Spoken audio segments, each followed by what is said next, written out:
ሰላም ጤና ይስጥልኝ እንዴት ናችሁ? እኔ ደህና ነኝ እግዚአብሔር ይመስገን። ዛሬ ይዤላችሁ የመጣሁት በሁለት ደቂቃ የሚበስል የጾም በቡና የተሰራ ኬክ ይሆናል። የምናበስለው ማይክሮዌቭ ውስጥ ነው። 2 ደቂቃ ብቻ ነው የሚፈጀው።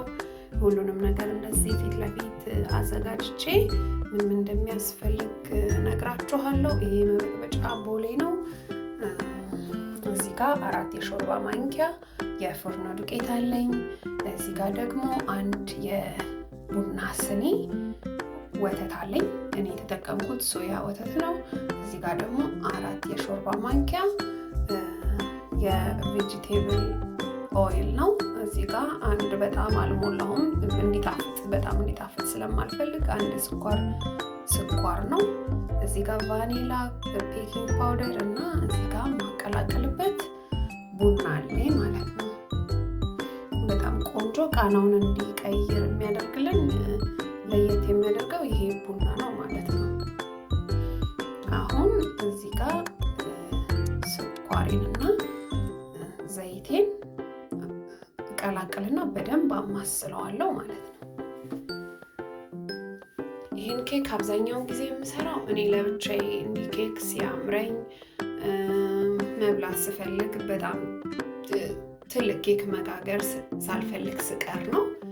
እንደዚህ አንዳንዴ ቡና ይዤ ስቀመጥ እንደዚህ በኩባዬ ሰርቼ እንደ ቡና ቁርስ ጠቀማታለሁ። አንዳንዴ ቁርስ መስራት እንደዚህ እንትን ሲለኝ እችን እንጠቀማለሁ ማለት ነው። ይሄንን የምሰራው ለአንድ ሰው ነው። እኔ ብቻዬን ጨርሳታለሁ። ይሄኛ በጣም ቀላልና ቆንጆዬ ኬክ ነው። አሁን ይሄንን በደንብ አዋህጀዋለሁ። ወተቴን ጨምራለሁ። ከዛ 1-2 ያማስዬ ዱቄቴን ጨምርና እሱንም በደንብ አድርጌ አዋህደዋለሁ ማለት ነው።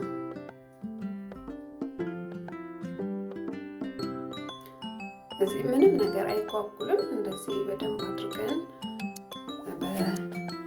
በማማሰያችን በደንብ አድርገን ካማሰል ነው ምንም ጓጓላም ብዙ አያስቸግርም። በእርግጥ ስናቀላቅለው እናንተ በኩባያችሁ መስራት ከፈለጋችሁ ኩባያችሁ ላይ አድርጋችሁ በሹካ መበጥበጥ ይቻላል። እኔ ዛሬ ኩባዬን ወረቀት አልብሼ በሳህን ለመገልበጥ ስለፈለኩ ነው እንደዚህ የተጠቀምኩት እንጂ በኩባዬ ነው የምሰራው። ብዙ ጊዜ በኩባዬ እዛ ውስጥ ቀላቅዬ እዛ ውስጥ ነው የምሰራው። አሁን ደግሞ ያዘጋጀሁትን በደንብ የላመ መሆን አለበት። ቡናው ስናቀላቅለው አንዳንድ በደንብ ያልተፈጨ ቡና ካለ ስንበላው የሚኮረሸመው ነገር ብዙ ደስ ስለማይል በደንብ የላመ መሆን አለበት። በደንብ ካላመ ቡናችሁ ቀላል ነው። በወንፊት በደንብ አድርጋችሁ መንፋት ነው የሚጠበቅባችሁ።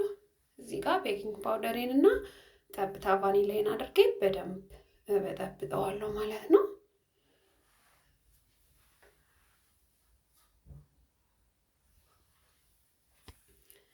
በቃ እንደዚህ ቆንጆ አድርገን ከበጠበጥ ነው ማይክሮዌቭ ውስጥ የምናስገባውን ኩባያችንን በደንብ ዘይት ቀብተን እናዘጋጅና እንደዛ እንገለብጣለን ማለት ነው።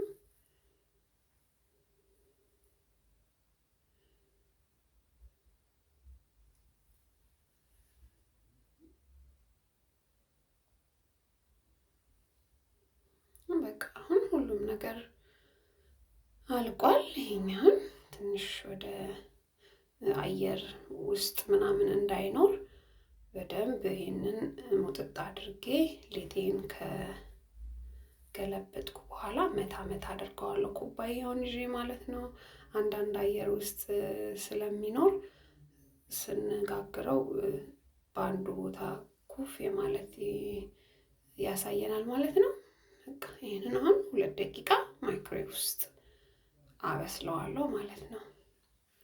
ይሄው ተመልካቾቼ እንደዚህ የማይክሮዌቭ ኬኬ እንደዚህ ቆንጆ ነው ደርሶልኛል ማለት ነው። 2 ደቂቃ ነው ያበሰልኩት። እንዳልኳችሁ እንደዚህ በማንኪያ እንደዚህ መብላት መጠቀም ትችላላችሁ።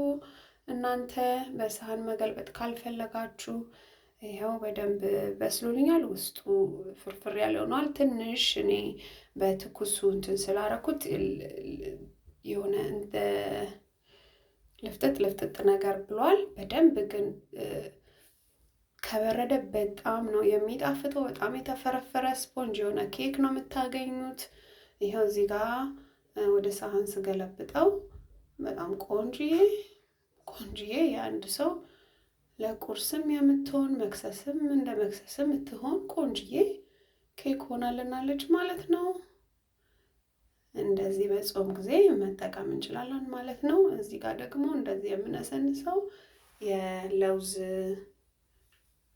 ለውዝ ፈጭቼ እንደዚህ እላዩ ላይ ነሰንስበታለሁ ማለት ነው።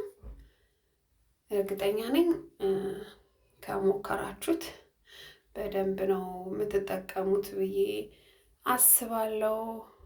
ትንሽ ትኩስ ስለሆነ እዚህ ጋር እንትን አላለም። ያው እንደዚህ ስምንት ራሱ ይላል። በጣም ቆንጆ ኬክ ነው፣ ሞክሩት። ቪዲዮን ከወደዳችሁት ላይክ አድርጉ። ቤተሰብ እንሁን። የዛሬ ቪዲዮ ይሄን ይመስላል። በሌላ ቪዲዮ እስከምንገናኝ ሰላም ሁኑ።